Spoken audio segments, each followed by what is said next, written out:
Bismillahirrahmanirrahim. Assalamualaikum warahmatullahi wabarakatuh.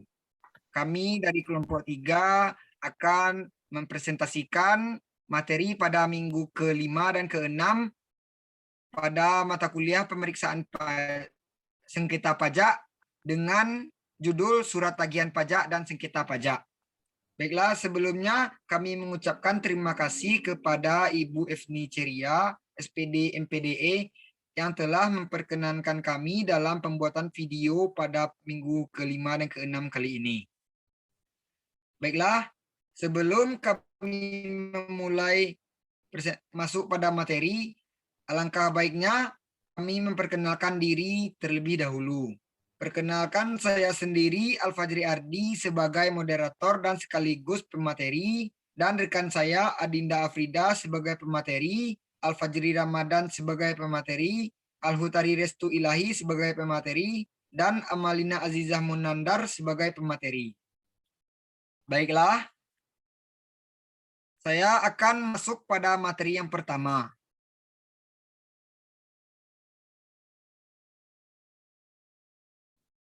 Next. Yang pertama yaitu mengenai surat tagihan pajak. Surat tagihan pajak yang poin A yaitu fungsi surat tagihan pajak. Fungsi surat tagihan pajak terdapat 3 fungsi. Yang pertama yaitu sebagai koleksi atas jumlah yang terutang menurut STP atau surat tagihan pajak wajib pajak. Yang kedua, sarana untuk mengenakan sanksi berupa bunga ataupun denda. Dan yang ketiga, sarana untuk menagih pajak. Selanjutnya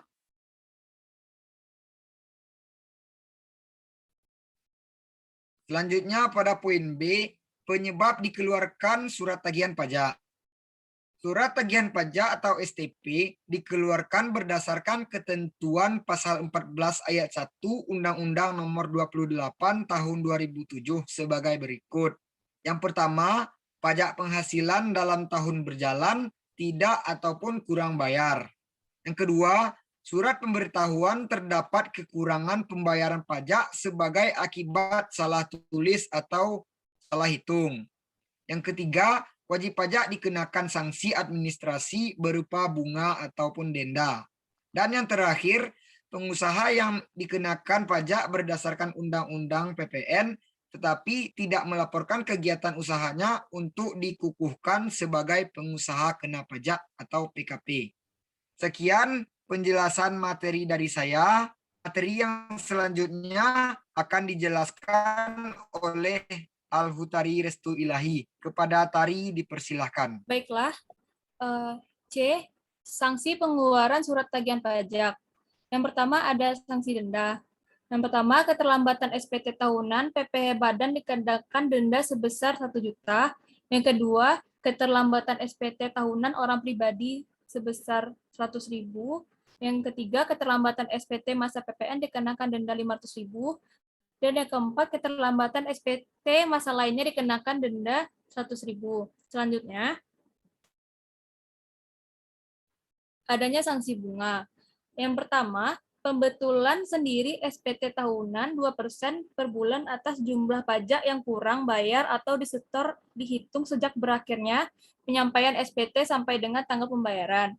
Dan yang kedua, pembetulan sendiri SPT masa 2% per bulan juga dikenakan bagi WP yang tidak atau terlambat menyampaikan pajak yang telah jatuh tempo. Yang ketiga, bagi PKP yang terlambat atau tidak menerbitkan faktur pajak, tidak mengisi faktur secara lengkap, atau melaporkan faktur tidak sesuai dengan masa penerbitan, maka sanksi yang diberikan 2% dari dasar pengenaan pajak.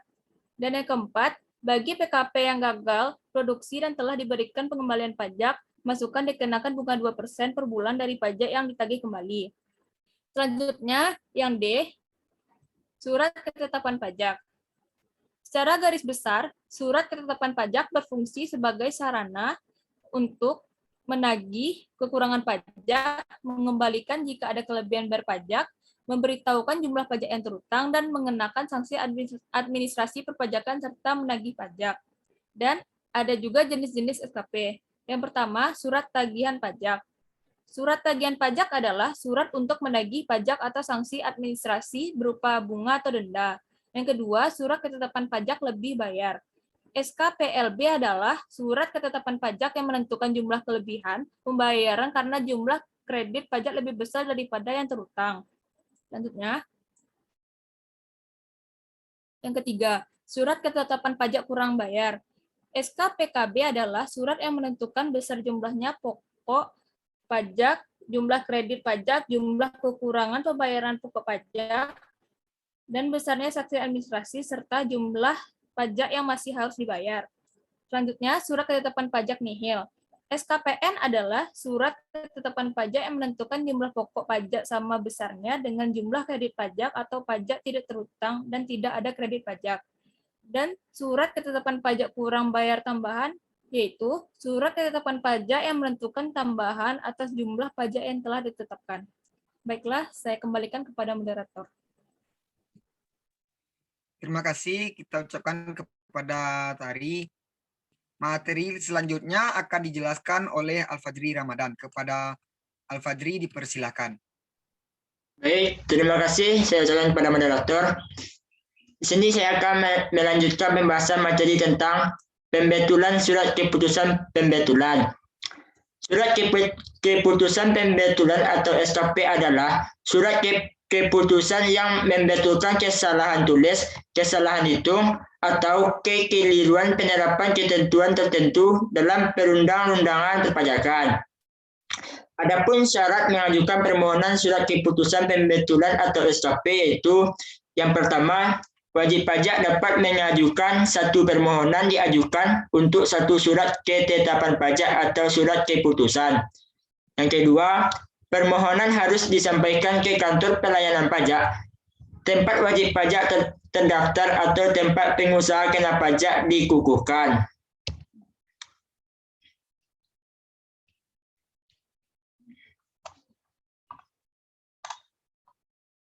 Yang ketiga, permohonan harus diajukan secara tertulis dalam bahasa Indonesia dengan disertai alasan permohonan dan menggunakan format surat permohonan sesuai contoh.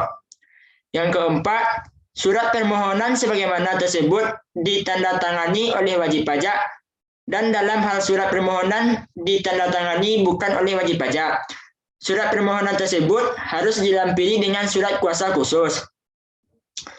Adapun tentang keputusan pembetulan, keputusan yang diberikan kepada wajib pajak ialah 1. Mengabulkan permohonan wajib pajak dengan membetulkan kesalahan atau kekeliruan yang dapat berupa menambahkan, mengurangkan, atau menghapuskan jumlah pajak yang terhutang. Yang kedua, menolak permohonan wajib pajak.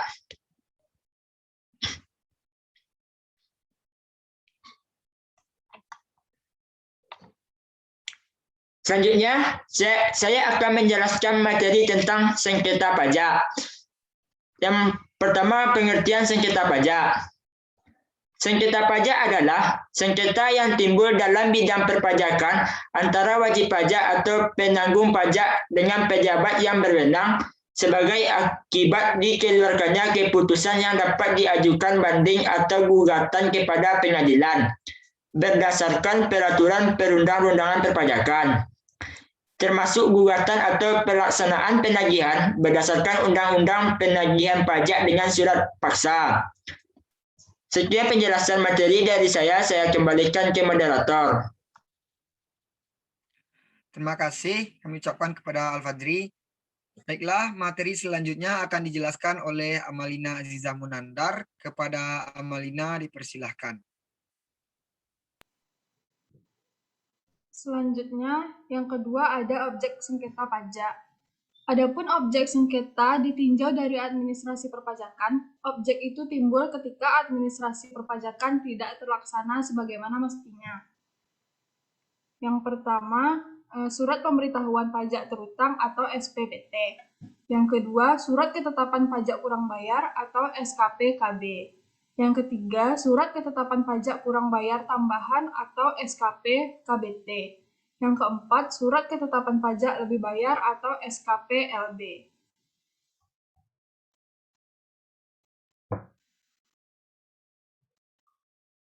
Selanjutnya, timbulnya sengketa pajak. Sengketa pajak bisa disebabkan oleh beberapa hal, yaitu yang pertama adanya kebijakan perpajakan yang dikeluarkan Ditjen Pajak berdasarkan kewenangan yang diberikan undang-undang. Namun, wajib pajak merasa tidak puas dengan kebijakan tersebut sehingga mengajukan upaya hukum yang memang diperbolehkan oleh Undang-Undang Nomor 14 Tahun 2002 tentang Pengadilan Pajak. Yang kedua, adanya perbedaan interpretasi antara wajib pajak dan Ditjen Pajak mengenai aturan perundang-undangan. Yang ketiga, perbedaan metode perhitungan jumlah pajak mengenai jumlah yang harus disetor pada negara.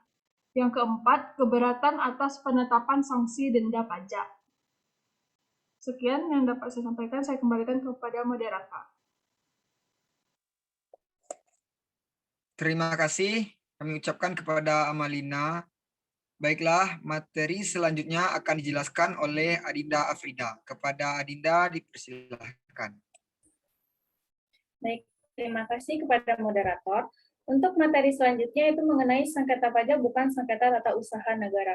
Sifat sengketa pajak ini pada dasarnya itu adalah sengketa yang timbul dalam bidang hukum pajak, bukan bersumber pada hukum administrasi negara maupun hukum perdata.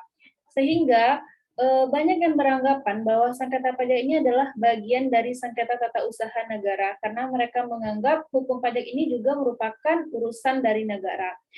Yang disengketakan dalam pajak ini adalah pajaknya sendiri, bukan ketetapannya. Jadi dia diadilin pun pada bukan pada peradilan tata usaha negara, tetapi khusus di peradilan pajak. Next.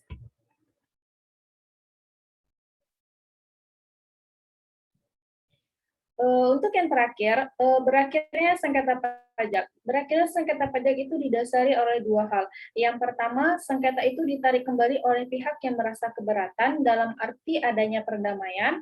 Lalu yang kedua, penggugat menarik gugatannya. Selanjutnya. Akan tetapi, hukum pajak itu tidak bisa selalu diselesaikan dengan cara cepat. Ada dua penyelesaian sengketa pajak, dua mekanisme melalui upaya administratif, yaitu lembaga keberatan dan lembaga yudikasi atau pengadilan pajak. Apabila wajib pajak mengalami sengketa pada surat ketetapan pajak kurang bayar tambah, pajak nihil,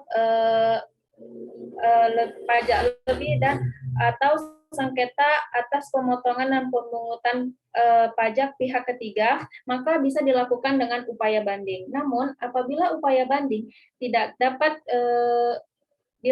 tidak berasa dilakukan puas, penyelesaian yang kedua itu melalui lembaga yudikasi, yaitu melalui pengadilan pajak dengan upaya banding dan gugatan. Namun, apabila wajib pajak masih tidak merasa puas dengan keputusan pengadilan pajak, maka wajib pajak diberi kesempatan untuk melalui menempuh jalur hukum luar biasa, yaitu peninjauan kembali ke Mahkamah Agung. Baik, sekian materi dari saya kembalikan ke moderator. Terima kasih kami ucapkan kepada Adinda. Demikianlah penjelasan materi dari kami pada pertemuan minggu ke-5 dan ke-6. Apabila ada salah dalam penyampaian kata, kami mohon maaf. Semoga bermanfaat. Kami akhiri dengan wabillahi taufik wal hidayah. Wassalamualaikum warahmatullahi wabarakatuh.